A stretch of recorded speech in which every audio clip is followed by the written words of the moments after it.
എൻ്റെ മുമ്പത്തെ വ്ളോഗിലൊക്കെ ഗോപ്രോ വെച്ച് ഷൂട്ട് ചെയ്ത ഭാഗങ്ങളിലൊരു ഫ്ലിക്കർ നിങ്ങൾക്ക് കാണാൻ പറ്റും. ഞാനിപ്പോൾ ഈ റിംഗ് ലൈറ്റിൻ്റെ അടിയിൽ നിന്നാണ് വീഡിയോ ചെയ്യണത്, അതുകൊണ്ട് നിങ്ങൾക്ക് അത് കാണാൻ പറ്റില്ല. But as soon as I on this little guy here നിങ്ങൾക്ക് ഫ്ലിക്കർ കാണാൻ പറ്റും. ഈ സാധനം മാത്രമല്ല, ഇപ്പോൾ ഓഫാക്കിയിട്ട് ബാക്കിലത്തെ ഈ ലൈറ്റ് ഓൺ ആക്കിയാലും നിങ്ങൾക്കൊരു ഫ്ലിക്കർ കാണാൻ പറ്റും.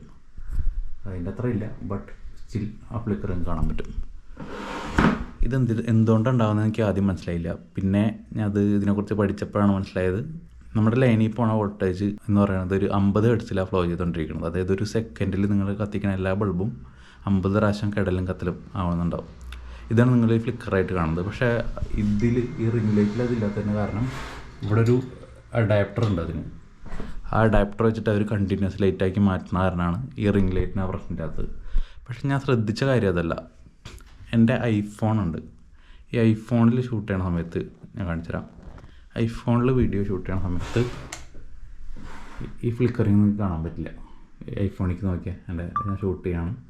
ഇവിടെ ഫ്ലിക്കറിങ് ഇല്ല, ഇവിടെ ഫ്ലിക്കറിങ് ചെറുതായി ശരിക്കും ഫ്ലിക്കറിങ് ഉണ്ട്. പക്ഷെ അതൊരു അഡാപ്റ്റ് ചെയ്ത് പെട്ടെന്ന് തന്നെ മാറ്റുന്നുണ്ട്. കണ്ടോ, അത് ഫ്ലിക്കറില്ല.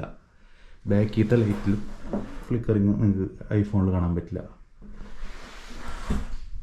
ആപ്പിളിലെ എൻജിനീയറിങ് ടീം കൊള്ളാം ശരിക്കും. Hats off to them. കാരണം അവർ പ്രാക്ടിക്കൽ ആയിട്ടുണ്ടാവണം ഇങ്ങനത്തെ കുറേ ഇഷ്യൂസ് സോൾവ് ചെയ്യുന്നുണ്ട്. നമുക്കറിയാം ഗോപ്രോ, ആപ്പിൾ രണ്ടും വലിയ കമ്പനിയാണ്. പക്ഷേ apple is so much bigger than GoPro. അതുകൊണ്ട് തന്നെ ഇങ്ങനെ പറഞ്ഞ പ്രാക്ടിക്കൽ ഇഷ്യൂസ് പഠിച്ച് നന്നായിട്ട് ഇതിനെ സോൾവ് ചെയ്യാനായിട്ടുള്ള വർക്ക് അവർ നടത്തുന്നുണ്ട്. ദാറ്റ് ഈസ് കുറേ നേരം നോക്കിയതിന് ശേഷം ഞാൻ അവസാനം ഗോപ്രോയിൽ എൻ്റെ ഫിക്സ് കണ്ടുപിടിച്ചു. കാണിച്ചുതരാം. ജനറൽ എന്ന് പറഞ്ഞ ഓപ്ഷനിൽ പോയിട്ട് ആൻറ്റി ഫ്ലിക്കർ 60 ഹെർട്സിൽ നിന്ന് മാറ്റി 50 ഹെർട്സ് ആക്കി ഇട്ടാൽ മതി. The problem is fixed.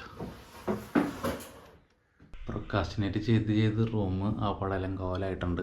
ഇനി കുറേ അടക്കാനും ഒതുക്കാനൊക്കെ ഉണ്ട്. പക്ഷേ അതിനേക്കാൾ മുമ്പ് ഒരു പരിപാടി ഉണ്ട്, അത് ചെയ്തിട്ട് വരാം.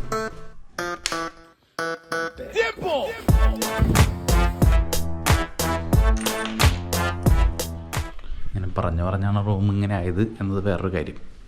കുറേ നാളായി റൂമിൽ സിനിമ പോസ്റ്റേഴ്സ് വെച്ചൊരു ഫോട്ടോ വാൾ സെറ്റ് ചെയ്യാൻ ആലോചിക്കുന്നു.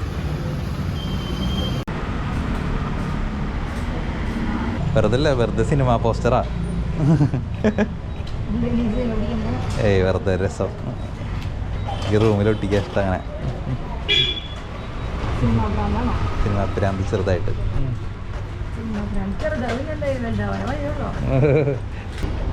ഏത് മെറ്റീരിയൽ പ്രിന്റ് ചെയ്യുക ഇതിലല്ലേ? ഞാൻ കുറച്ച് നല്ല ഗ്ലോസി ആണെങ്കിൽ എങ്ങനത്തെ കിട്ടാ? അതല്ല ചോദിക്കണേ. ഷീറ്റ് A4 ഇങ്ങനത്തെ ഷീറ്റ് ആയിരിക്കും. ആ പേപ്പർ എങ്ങനെ നോട്ടെ?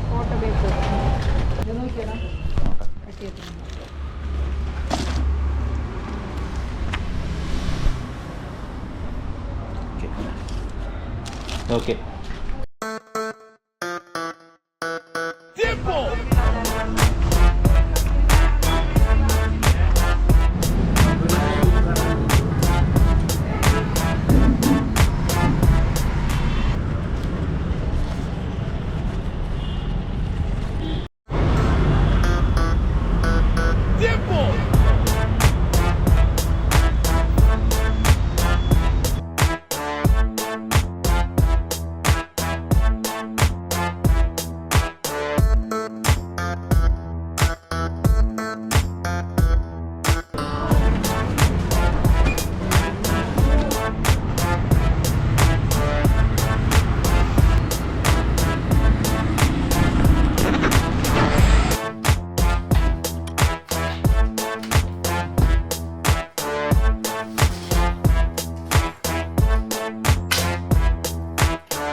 കട്ടിങ് ഒരു ഇതും കഴിഞ്ഞ്. പക്ഷേ ഇന്ന് വേറെ കുറച്ച് പണികളൊക്കെ ഉണ്ടായ കാരണം ലേറ്റായി. അപ്പോൾ ഇന്ന് കിടന്നുറങ്ങി നാളെ രാവിലെ ജിമ്മിൽ പോകണം. കുറച്ച് ഡ്രസ്സുകളൊക്കെ കുറേ അലക്കാണ്ട്, അതൊക്കെ ഒന്ന് ഒതുക്കണം. അപ്പോൾ നാളെ കാണാം.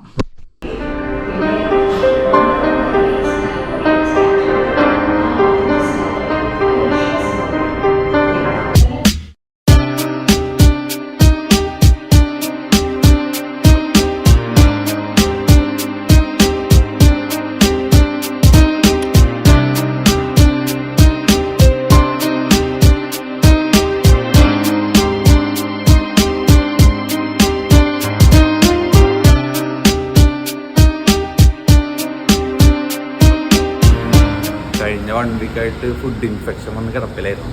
അതുകൊണ്ട് ജസ്റ്റ് വാമപ്പ് ചെറിയ എക്സസൈസ് മാത്രം ചെയ്തപ്പോൾ നാളെ തൊട്ട് മര്യാദയ്ക്ക് വെയിറ്റ് ലിഫ്റ്റ് ചെയ്ത് തുടങ്ങണം. ജിമ്മ് കഴിഞ്ഞിട്ട് എത്തി റൂമിൽ തിരിച്ച്. ഇനി കുറേ പരിപാടികൾ പെൻഡിങ് ഉണ്ട്. ഇന്നലത്തെ വെട്ടിയ സാധനങ്ങളൊക്കെ ഒട്ടിക്കണം. പിന്നെ കുറേ ഡ്രസ്സുകൾ അലക്കാനും ഉണക്കാനൊക്കെ ഉണ്ട്.